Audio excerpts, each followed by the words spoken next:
এই দোয়াটা শিখে নেন, ইনশাআল্লাহ আপনার জীবনের সমস্ত সংকট কেটে যাবে। আমি নিজেও এই দোয়াটা বেশি বেশি করার চেষ্টা করি। দোয়াটা হচ্ছে, মুসা আলাইহিস সালাম একটা গাছের নিচে হেলান দিয়ে বসলেন, বসে দেখলেন দুজন মেয়ে দাঁড়িয়ে আছে দূরে, পানি নিতে পারছে না।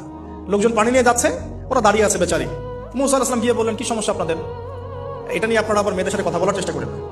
ঠিক আছে, তো মাহারাম গায়রা মাহারাম মেনে চলে। তারা বললেন যে আমাদের বাবা অনেক বৃদ্ধ মানুষ, আমরা পানি নিতে পারি না যতক্ষণ না আমাদের কম পানি নিয়ে চলে যায়।